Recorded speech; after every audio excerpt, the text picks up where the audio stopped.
So most people think that wealth starts with money, but what if it really starts with healing?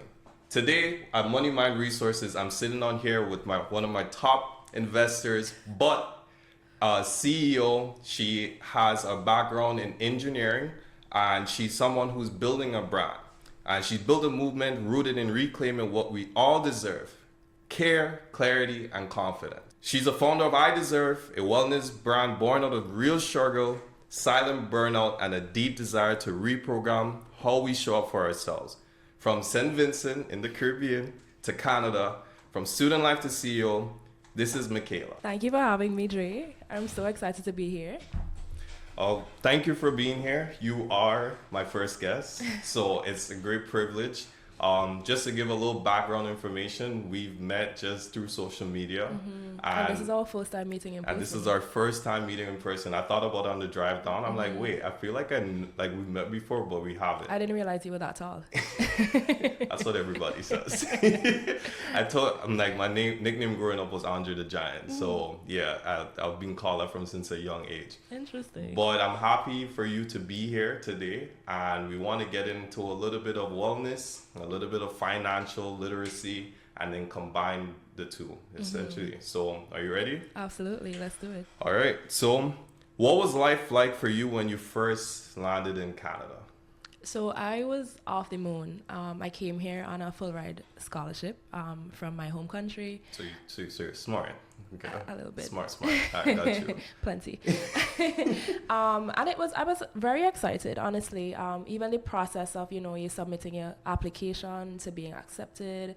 I got into the school that I wanted to go to. So there was a lot of excitement packed into that one suitcase. Yeah.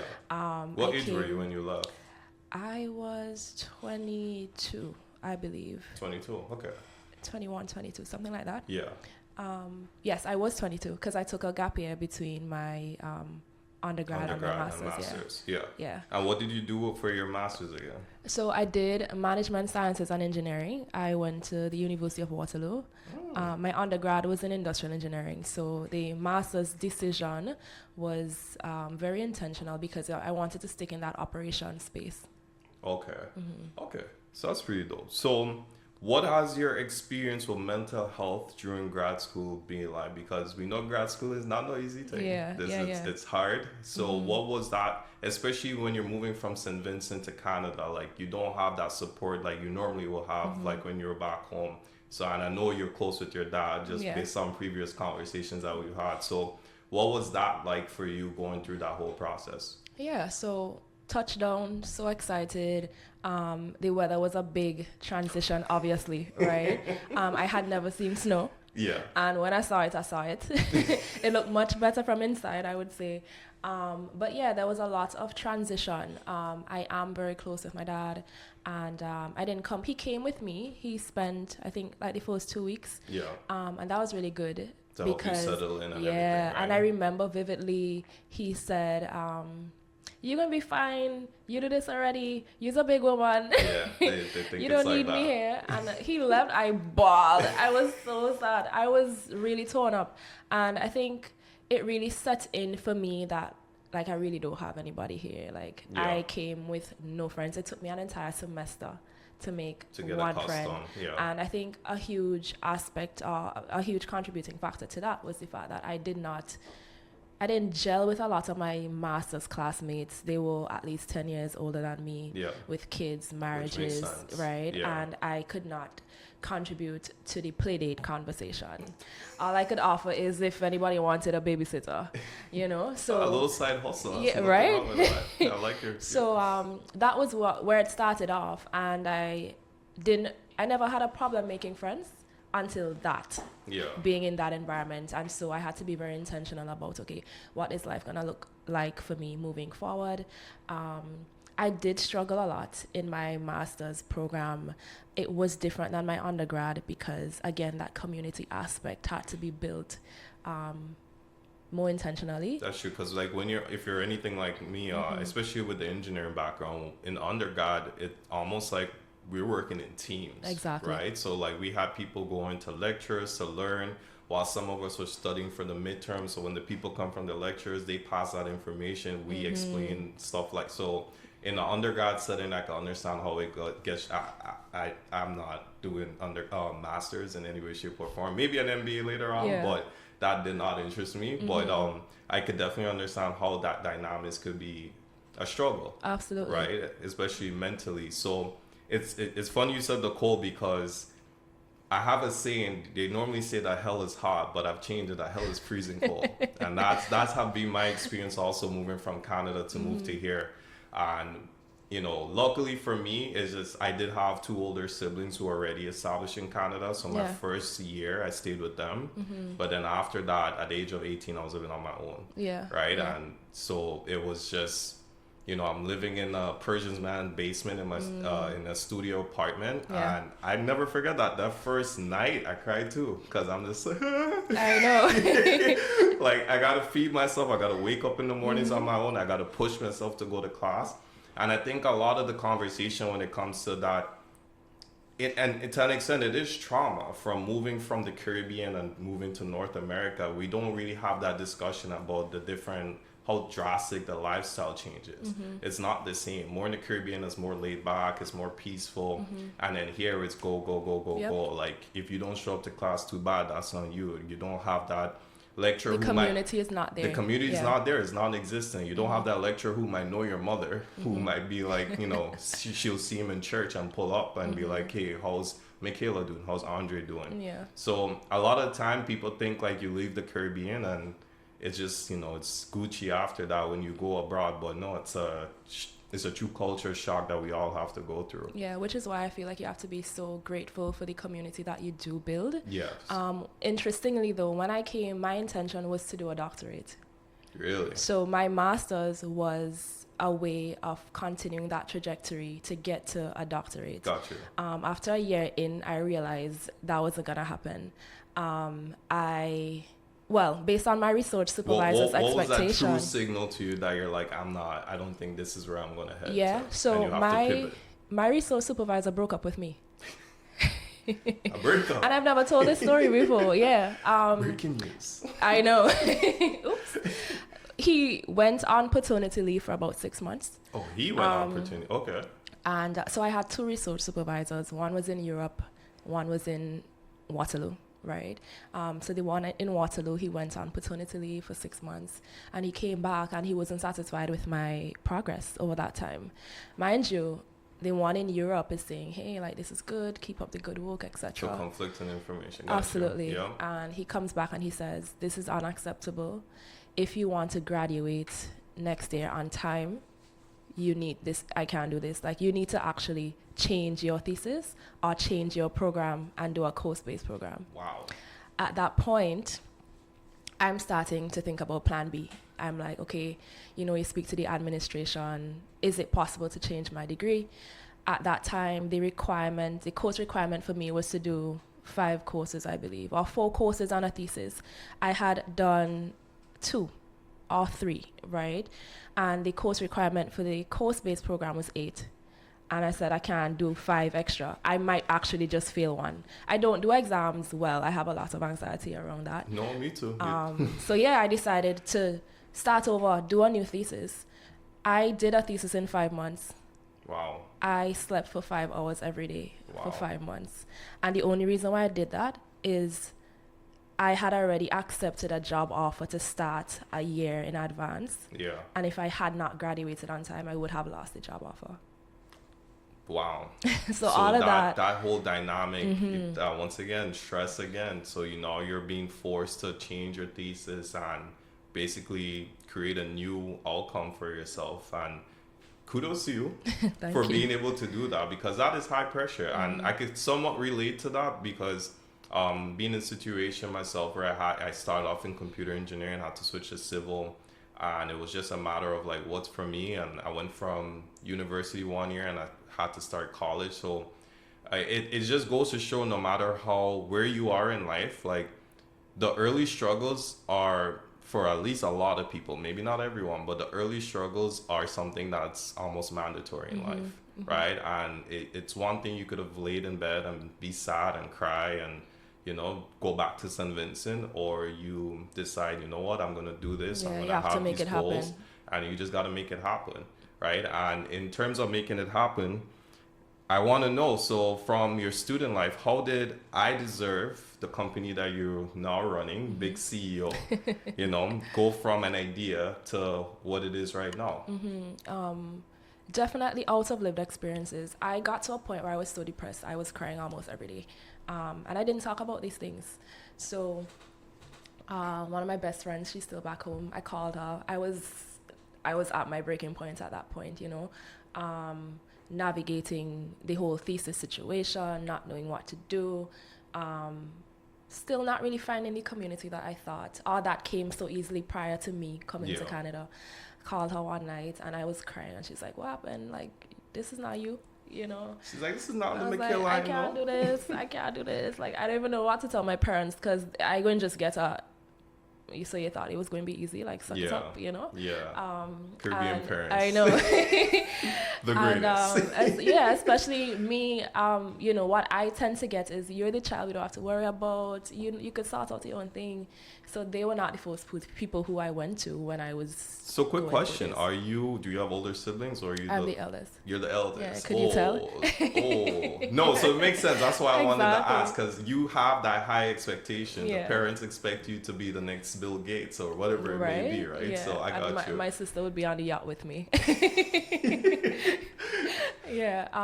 But yeah, so I called my friend, and she was like, you ever looked into one of those self-care gift boxes? Like, maybe it could help you feel better.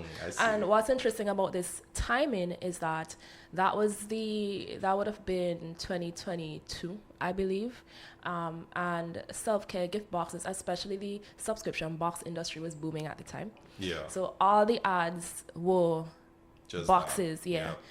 So she had seen some ads, and she told me to go online and look into them. And she was like, you should buy yourself one. And I laugh about this to this day, because she didn't say I would buy you one. She said, you should buy yourself one. You should treat yourself.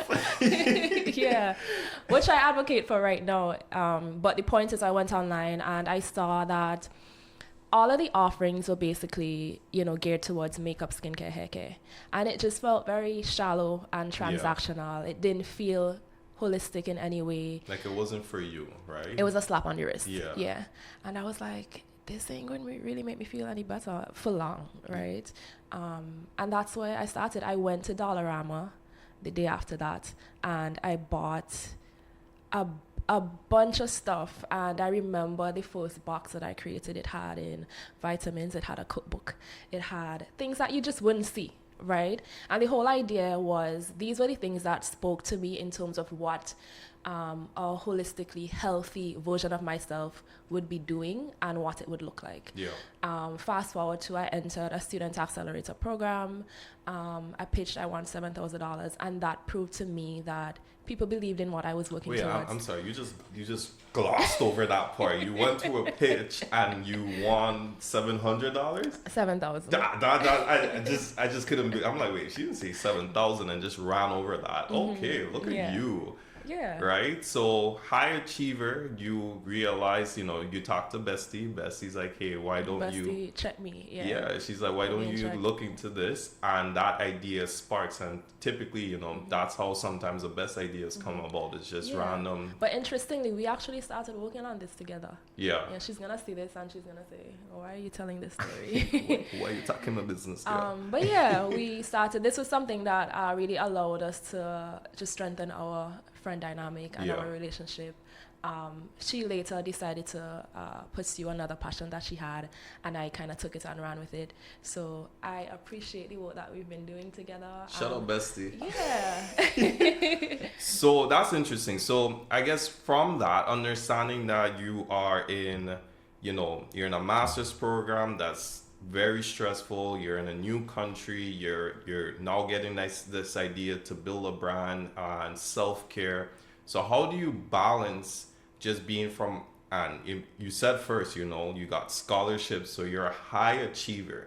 So how do you balance that with still honoring your own limits? And we had the previous conversation before we started recording, is that you're still struggling with certain aspects. So how do you go through that motion and still honor yourself and stay within the limits of being in self-care and yeah, and confidence and all that stuff. It's hard. It is very difficult. Well, what we talked about, I was telling my friend the other day, I called her and I'm like, she's okay. She said, you okay? I haven't heard from you in a while. And I was like, girl, I'm tired. I am exhausted. And I'm going to say this. It's hard to be a high achiever in every single aspect of your life. 100%. You're giving 150 at work. It's impossible. Yeah. Let's be real about exactly. it. It's impossible. It's not practical at all. And, I was on a panel a couple months ago with someone and they were talking about they're in the wealth management industry. And I was giving my spiel from my supply chain and operations side. And he said something that I always talk about. He said, you have to figure out what you want and if you're willing to pay the cost, right? Yes. And a lot of people, and we say that really willingly a lot, right? But it's true. Yeah. You could have these grand ideas of being a top performer at work or having the business or doing both or whatever, being an athlete, whatever that might look like. But you have to decide, am I willing to pay the price of sacrifice? 100%. Because you can't do everything. Yeah. So for me, it's been really difficult because I kind of think I could do it I feel like I could do it. But you see the cutbacks on your quality of life and the time that you could spend with your family and your friends and the eating out because you don't have time to cook, and when it tends to, so it spills over into health and wellness, and the money without the health makes no sense. Right. It's not worth it to go through all that sacrifice and then your health is just deteriorating day by day, Absolutely. week by week. And so yeah, you're preaching to the choir right now. So yeah, I'm working on that also. And so am I, right? I'm not there. Yeah. And I say this because I talk about health and wellness, and we'll get into this later. It's an ongoing process of getting better and healing. For me, I have been very open about my struggles with people who I trust, and they help to keep me accountable. One of my friends literally messaged me this morning saying, when did you go to sleep last night? Yeah. Because I've expressed that this is an issue and that I've been going to bed late. I'm not getting sufficient sleep. So I would say, in terms of how to navigate both, being a high achiever and just wanting to live a more healthy lifestyle, you have to set boundaries. And every time I go to bed at 2:00 and I have to get up at 7, I ask myself, how much self-respect do you really have? Yeah. Because there's a point that you have to just reel it back and say, okay, this doesn't make sense. Yeah.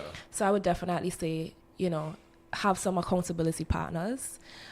And just try to stick and keep the promises that you make to yourself. 100%. It's interesting you say that, and I've noticed a dynamic, and I could speak to more Caribbean folks. I feel like the women have more support system when it comes to their friends. Men, we just think differently, and it's like, it's like me against the world, so I'm gonna just keep pushing. And that's kind of like the mentality that I've had.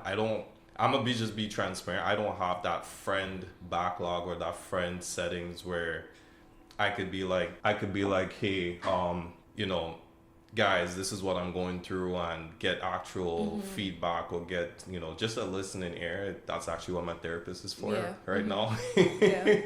So it's just something for other folks to be mindful of. And I'm being open here right now. It's like, if you are in that situation where you feel like your back is against the wall, then finding someone out there like a registered therapist is also an option.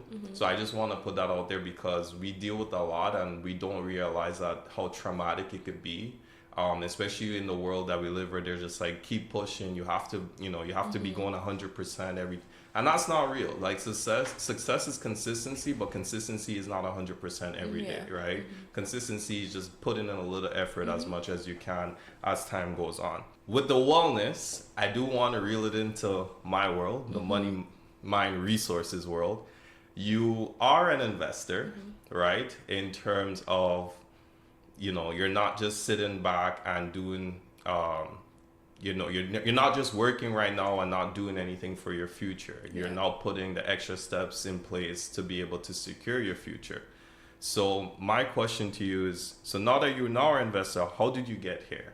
And what sparked your interest? So I'll go all the way back to childhood. My two parents are CPAs, CPAs. Chartered professional accountants. Oh, yeah. Okay. So I grew up Saturday mornings, you run into the master bedroom and they're budgeting. Nice. Right? So that's something that I'm used to seeing. And, my dad especially, I've seen him go into a lot of business. So that was something that I was used to seeing. So it almost felt natural for me to pursue that entrepreneurial journey, right? I remember in my undergrad, I actually had a business. I sold pasties, so nipple covers. And the reason why I did that is because I lived on an all-girls hall. Look at you. Your mind just keeps going. Right? You want to babysit, you're selling nipple covers, pasties. But the interesting thing about the pasties is I lived on an all-girls hall. And every time, so we would go to parties and so on together, right? So we would have like a bus, a charter, or, the leading girls, I guess, if you want to say it that way, would organize a group trip for us to go to places. And people are always asking for these things, right? Wow. Because if you want to look sexy, the bra it doesn't fit, right? Yeah. So, right. So we need something. So that was the solution to that problem. And so I just want to point out the engineering brain. We got a problem, so we're trying to find the solution. Exactly. Right? And we're still trying to make money off of it. So I got you. So the funny thing about this story is, so I told my dad about it, and he was like, "You think you're going to work?" And I was like, "Yeah, people are always asking for these things." And he was like, "Okay, I would buy your first stock, and if you don't sell out, you have to pay me back."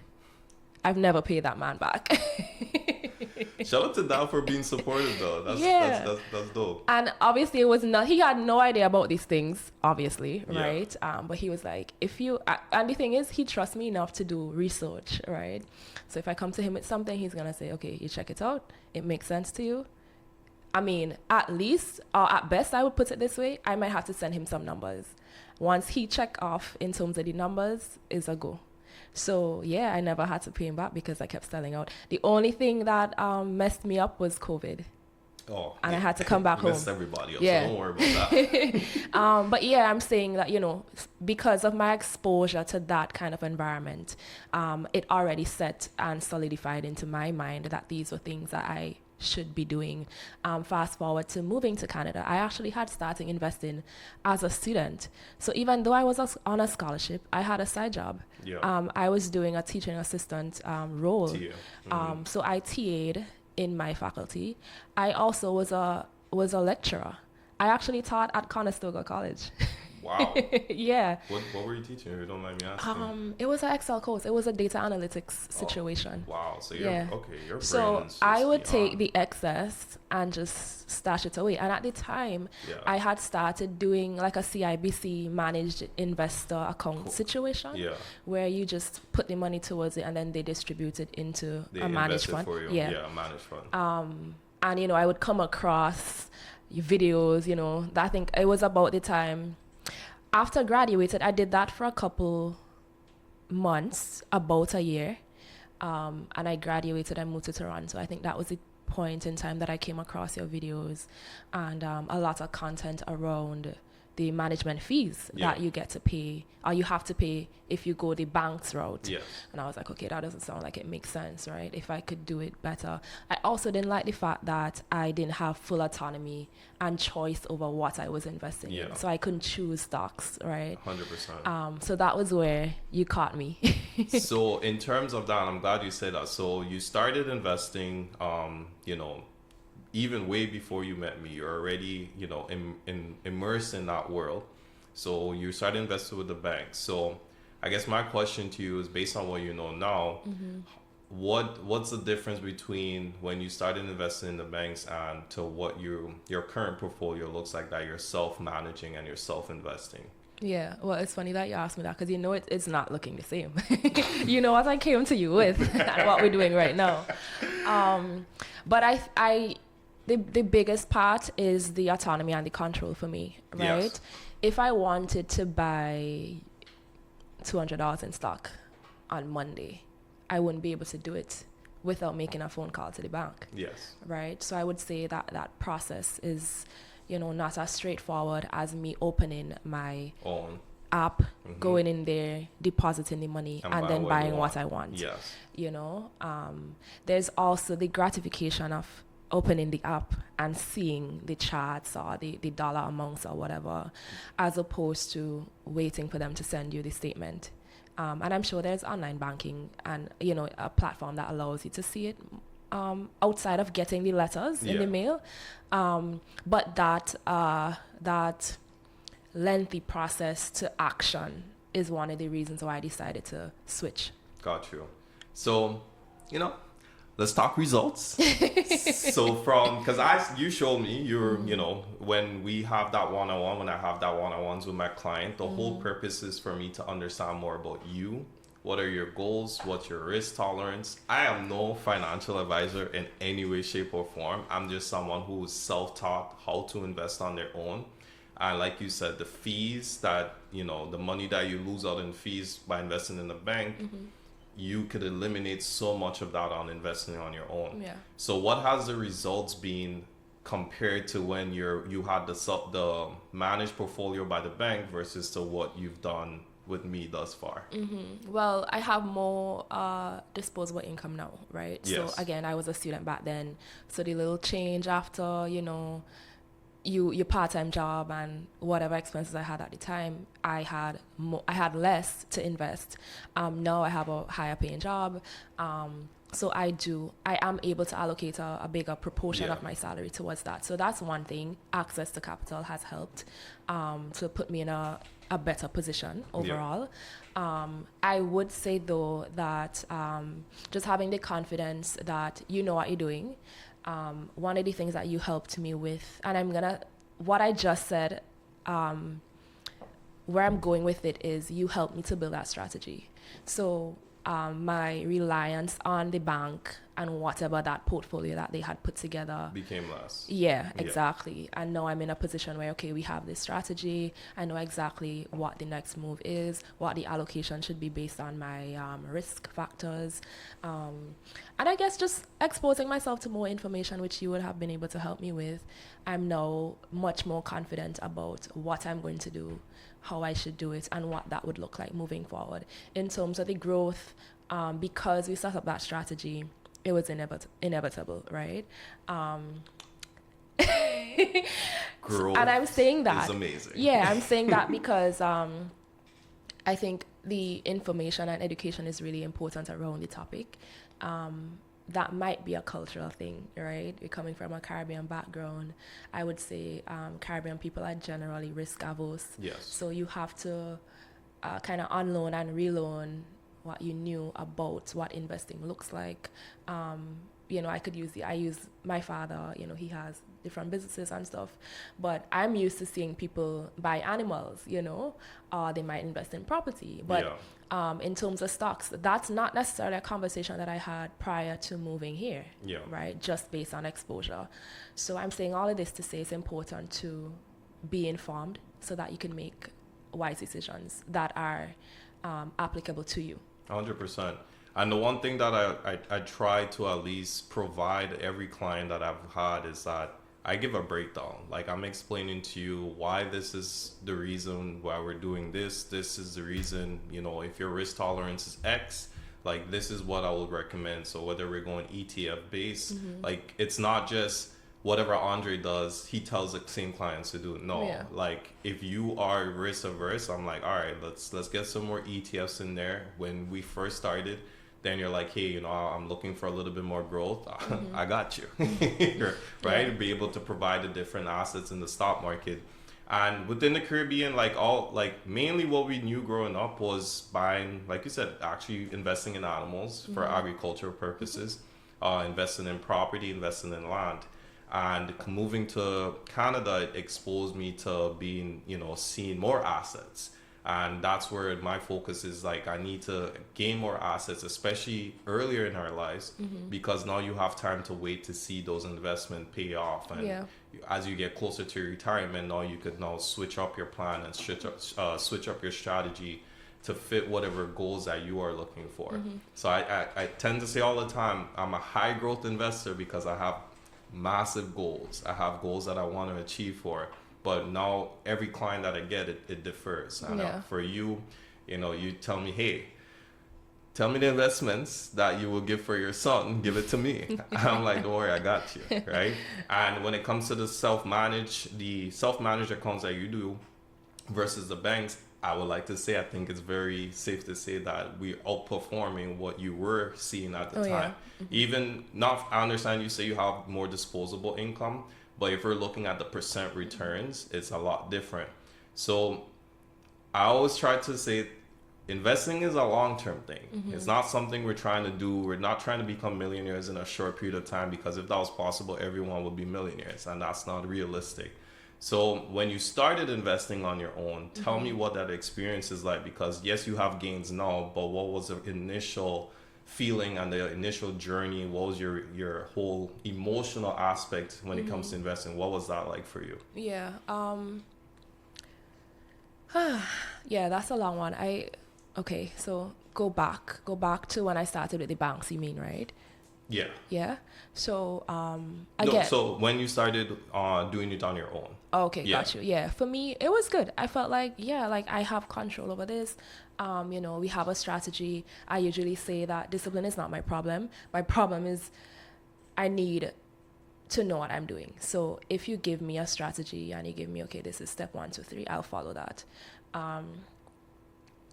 My thing was, I feel more confident and I feel like I have more control, and that were the two main value adds that I appreciated the most. And that being said, we have this strategy. Okay, I know this is how I'm gonna allocate these funds. For example, well, you know me. Right now, I'm not dollar cost averaging, right? I usually do lump sum, and this is a whole conversation that we could get into. But, and this goes back to health and wellness and self-care and well-being and all these different things. What works for you is for you, right? And I would come across a lot of different YouTube videos about what worked for other people, and I quickly realized that I need to figure out what works best for me, right? The trading thing is not going to work for me. I don't have time. For me is we have a plan, I stick to it, I could rinse and repeat. And that just gives me less to think about. So overall, it's been really good in terms of me having the confidence and actually, strengthening my relationship with money, because I know where it's going. I know, I could expect, with the stock market, we shouldn't really dwell on expectations too much, but generally, not in the short term. Yeah, generally speaking, like you said, in the long term, we know what to expect based on historical trends, right? So I would say just me continuing to enhance or increase my education on the topic allows me to be more confident about what I'm doing. Talking about it with people, we have conversations back and forth that helps with accountability. Also bringing in the friends on the conversation as well, so fostering a community of accountability around it helps as well. And I'm giving you full credit. You brought more clients to me. I need a discount code. Let's make that happen. We're working on the affiliation. It's in the process, I promise. It's in the process. You have 15 business days. But I know the one of the persons that came to me, she's just like, girl, book with the man bad. And that's, it's all jokes, but like in honesty, like I do appreciate it. Just because I put a lot of effort and research into before I speak. Like has been like 5 years in learning about this, like learning from scratch and getting all that done.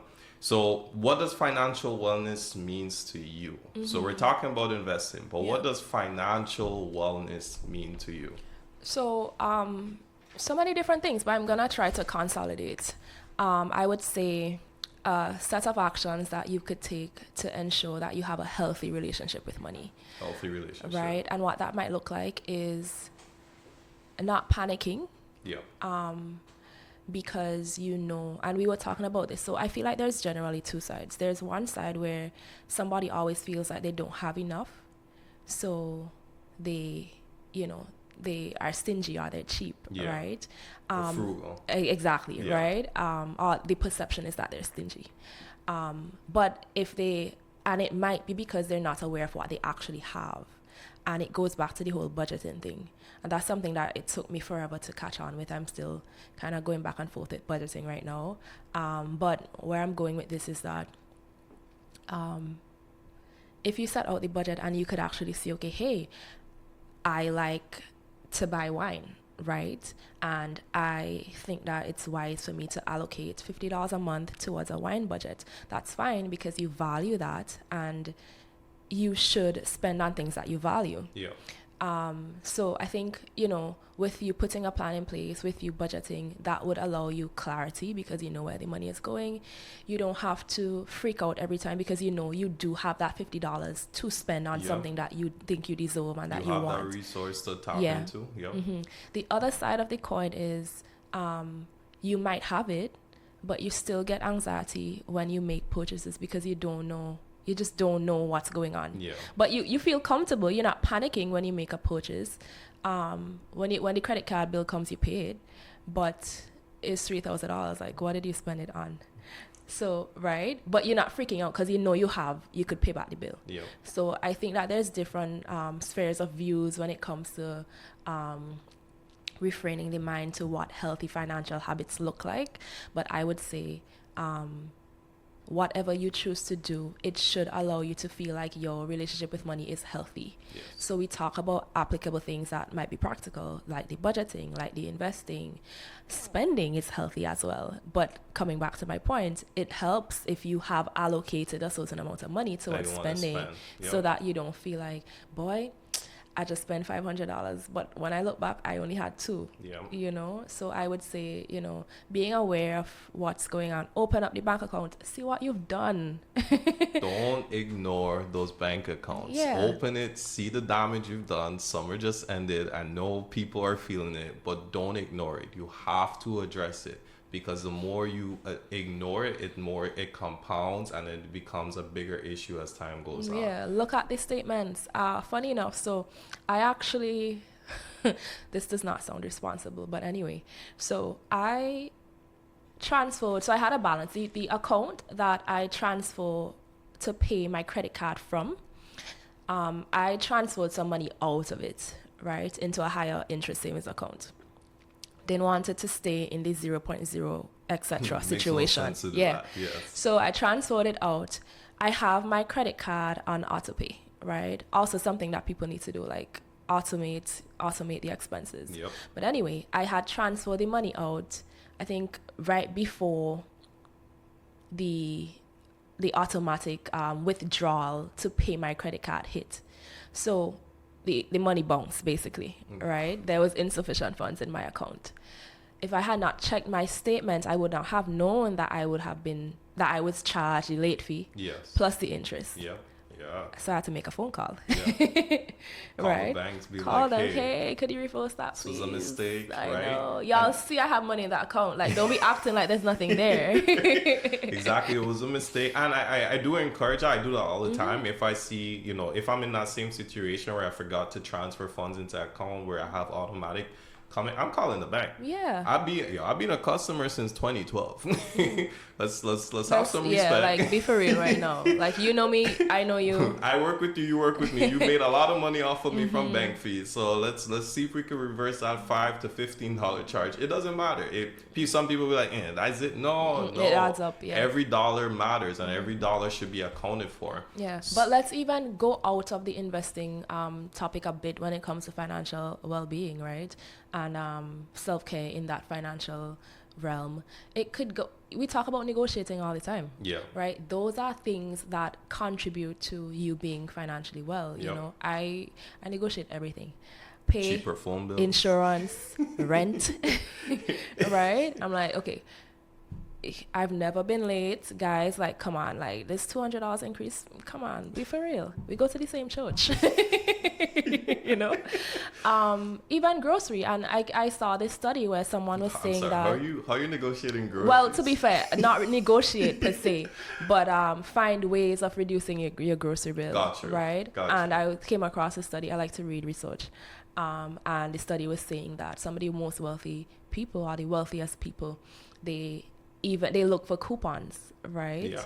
And it's the people who don't really have it too proud to say, oh, here I have a $5 off, So I use Flip all the time. Flip is an app that compares grocery prices So if you shop at a supermarket that does price matching, find a coupon and you could get the lower. Exactly. And they know, like the cashiers know. Yeah. Right? They're just waiting on you to actually present them with that. So there's a ton of things that you could do to just help you reduce costs. Obviously, some things are not as easy as others, but if you find the little ways, they add up. 100%. Another tip that I personally use is I try to focus on my spending on one credit card that has the most points benefit. So a lot of the times I'm being able to purchase certain things for the home or whatever, get it for free because I've used my credit card. Now, it's not to say go use your credit card all the time, but I'm very diligent with paying off my credit card balance so that I'm not accruing the high 20% plus interest. But it's just a matter of like, might use some points for flights to get my flights cheaper, might be able to, so it's different. We're given as much resources now to the viewers to be able to think of different ways where you could be more intentional about your money. There's a negative stigma when it comes to the word being frugal. Some people say it's being cheap, stingy. But really and truly, it's just being intentional, right? Well, what's the point of just overly spending $5 here, $10 here, $15 here? That stuff adds up. And if you could fine-tune your way and fine-tune your finance so that it's more beneficial to you in the long run, now you have a little bit extra more income to be able to invest or to be able to put into a business idea that you had or anything like that sort. And the flip side to that is, what's the point of investing and saving if you're not enjoying? If you're not enjoying. Right, so there's balance. And then so you did talk about allocating a certain amount of, so some people have a travel fund, if, like you said, if you have a wine. That was completely random, guys. It could be anything. But it's whatever it's for you, right? So it's just a matter of like, hey, I have X amount of dollars that I can invest, but I also want to be able to treat myself, and that goes into the careness and the wellness of, self-care. It's just about, financially, you don't want that headache. I know people who go through financial stress, they don't realize how much it impacts their relationships around them. Like, you're more angry, you're more cranky, and you don't even realize that. So with that being said, how has any of your relationship with your family or friends, when it comes to money, has it changed? Is it all the same? Has any of those, like, are people forcing you to spend more money than you need to? Or like, how was your relationship with money with close friends, family, or anything like that? Yeah.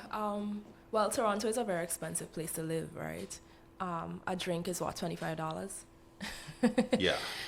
It is. It's extremely expensive for no reason. And that's expensive to note because going out could run you anywhere between $60 to $100. Just a casual food and drink situation. Easily. Right.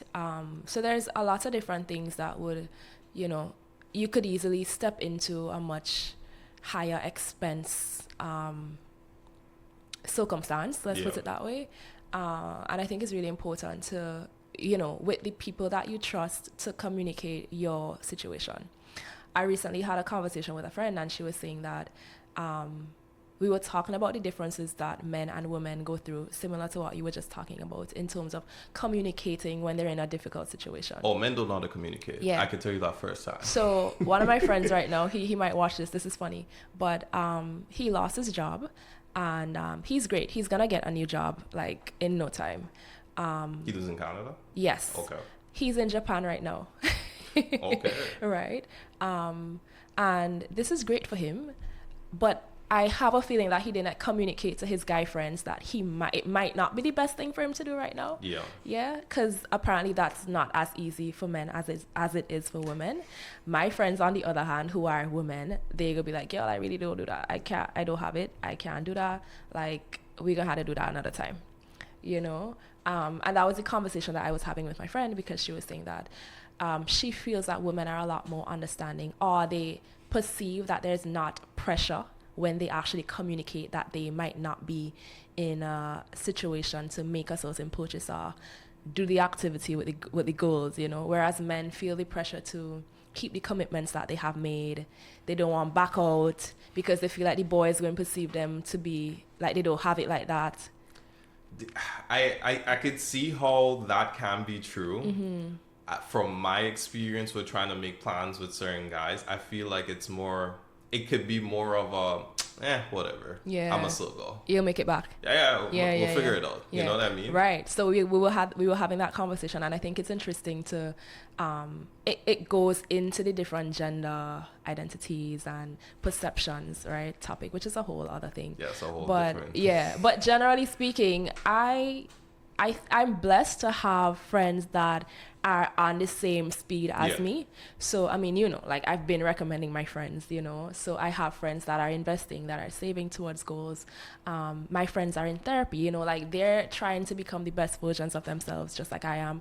And because of that, I feel like there's a cohesion and alignment in terms of our shared goals. So if there's any instance where I feel like I need to communicate a change in mind or something that I previously agreed to, I'm not able to make it or whatever, they would understand. Generally speaking, once communication is done right?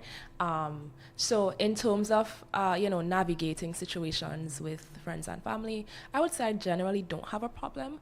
When it comes to, friend dates and that kind of thing, I do allocate a certain amount. When it comes to gifts, sometimes they go over, sometimes they go under. But again, it comes back to just being aware of your spending habits and allocating certain amounts, and feeling confident that you're not freaking out when you spend this, or you're not freaking out if you go here. Everything is like a calendar situation for me too. Yeah. So if it's not in the calendar, it's not happening. So it helps to organize the plans. In terms of family, again, because my parents are both accountants, it's been a very healthy relationship with money, I would say, and I do get encouragement to continue to save and continue to invest. Yes. I would go to my dad with a business plan and we'd go through it, right? I actually had an idea a couple months ago, and I went to him. I called him and I said, hey, like I have this idea. I actually had this idea a year ago, forgot about it, and I had a phone call with a random lady, and she was like, why don't you do that? And I'm telling him, and he says, so you feel like it's God bring back this idea, right? I was like, yeah, like what else could it be? And he say, write me the project plan, send me the budget and the timeline and everything, and I would look at it, and if it makes sense, I'll tell you to go ahead. And I was like, why are you trying to be difficult about it? Like, this is a very straightforward situation. He said, I don't want you to make decisions based on how you feel when it comes to business. Is a numbers thing. If it don't make sense, your feelings is not gonna make money. Yeah, I agree. And I cried because I was like, why would you say that? But it's true, right? True. And I'm saying that to say the numbers gotta make sense. The math gotta math. Exactly. But where I'm going with all of this is, I am very grateful that I have people like him in my life to have these conversations with, and have that healthy relationship with money. So you're not only a CEO, you're also a writer, you're creating content, you also have your own professional career. So what fuels Mikhailla right now? What fuels you to keep going? Yeah, that's a good one, because again, I've been having a ton of conversations like these with friends recently, and one of them was saying that just the fact that you are an overachiever in its sense, on its own, isolated and separated from everything else, is already a driver, right? I remember I used to love to read. I feel like as I'm growing up, I am trying to get back to things that used to excite me as a child. I have probably read every single Hardy Boys and Nancy Drew. Back then it was fun, and because I read a lot, I used to write a lot, stories. Writing a book is still on the cards. We haven't gotten there as yet. I will let you know when you drop things. Bucket list going. Got you. But those are things that used to be so exciting to me, getting home from school and reading and finishing the book so that you could brag about it the next day. And I feel like I lost that sense of fun that I got from reading because I was required to read so much in my thesis. Yeah. I think I read like 500 research papers. You overread yourself. Yeah. Got you. And it got really bad because I was speed reading because I need to get through as many as possible to see, does it have the information I need or not? So that took the fun out of reading for fun. Yeah. Because now I'm like, I think we got to work on that. Yeah. We got to get back so to those are the reading things for leisure. Yeah. So those are the things that I'm trying to get back to. With I Deserve, it is also a creative outlet. I enjoy the process of putting together a box, making the reels, hate editing though.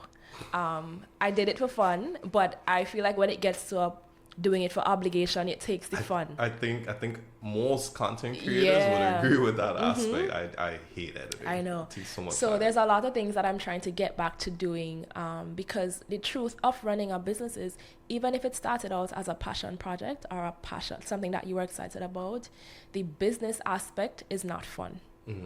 So I need to, get back to that place where I am finding something that I could truly enjoy fully without it being attached to my business or my career. So that's part of your wellness goals. Exactly. So what would success look for you in the next 5 to 10 years? Like, what is success for Mikhailla and I Deserve in your life, in your wellness life, like in the whole entirety? What does success look for you in the next 5 to 10 years? Yeah, that's a great question.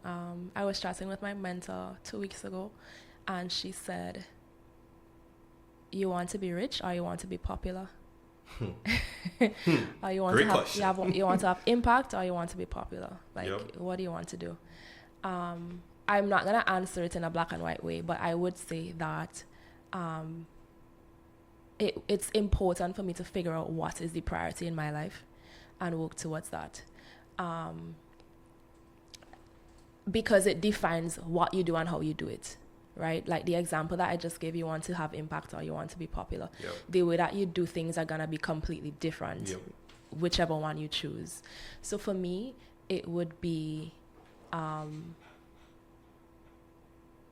guess, being secure that the choices that I made led me to the right place that I'm supposed to be at. I'm huge on being very intentional about curating your life, right? So the scholarship, scholarship you apply for is intentional. The job that you apply for, all the steps made sense. You're looking for a 2-year move, so you do your PMP. So just a suggestion, the folks that you are working with right now, get them to give evaluation, feedback and stuff like that, and you could also display that positive feedback, which will probably entice more persons and more students and more, just get more to help grow I Deserve. And it's great to see that I Deserve now created more networking opportunities for yourself and for others to be able to help them in whatever they're looking for and whatever other goals that they have. So we want to make this the quick rapid fire portion of it. So morning routine or late grind? Late grind, 100%. Late grind. Yeah. Got you. Self-care equals blank. Self-care equals, you would think that I prepared for this, right? Self-care equals pouring into me, being intentional. Self-care equals loving yourself, having self-respect, keeping the boundaries that you said you would, doing the things that you said you would. I love it. Building an environment that you could thrive and become your best self. 100%. So one thing you'll never apologize for? Changing my mind. Changing your mind. I like that. Yeah, it no longer works. That's me. I wouldn't even lie. That's 100% me. Like, it is. And I think it's important for us. I mean, in business, that's a big thing, but in your life too, right? If you're walking down the street and it's raining, you're not gonna continue to walk in the rain. Right? And it sounds very simple, but that should translate to how you live your life in a general sense. 100%. And the last one, I deserve blank. Everything that God has in store for me. There you have it, everyone. So I would like to take this opportunity to thank you, Mikhailla, once again, for being the first guest here. Thanks for having me. Money Mind Resources. Thanks to everyone. Make sure that you subscribe, click the link below if you want a one-on-one to start your investing journey. I will leave this here portion for you. Is there anything that you have coming up, any promotions, any services that you have that you want to share with the audience? This is the time to do so. Yeah, well, thank you for giving me that platform. So if you sign up to our mailing list, you will receive a free 30-day challenge. This challenge is not the usual 30-day self-care challenge. You would see things like check your bank account, make that dental appointment, get 8 hours of sleep. And I'm saying this to say that these are things that we honestly do need reminders to do, right? Simple things that the whole idea is it's going to pull you back to being the best version of yourself. You're going to be rested. You're going to be more conscious about your spending. It includes all 8 pillars of wellness. So this is a blueprint for you to tap into all the different aspects of wellness so that you could feel whole and really pay attention to your well-being. In about 2 weeks, we're going to drop our holiday launch. So the 2025 I Deserve gift launch is going to be happening. So follow me on all social platforms, ideserve.co. We are on Instagram, TikTok, LinkedIn, everywhere. And tap into that. I'm gonna try to put that in there, the socials, the names, everything. Yeah. Don't worry, I got you. But I definitely need to be a part of that challenge. I'm going through my own wellness struggle as we speak. Work has been draining me. So with that being said, thank you all. Hope everyone got something valuable from this conversation. We're going to have way more conversation. Maybe we could have part 2 in the near future. We need a part 2. And build off of that, just because I believe when it comes to wellness and finances, there is a bridge, hand in hand, and we're putting that gap together. So here at Money Mind Resources, just wanted to let everyone know, invest smarter, earn more, live free, and catch you on the next episode.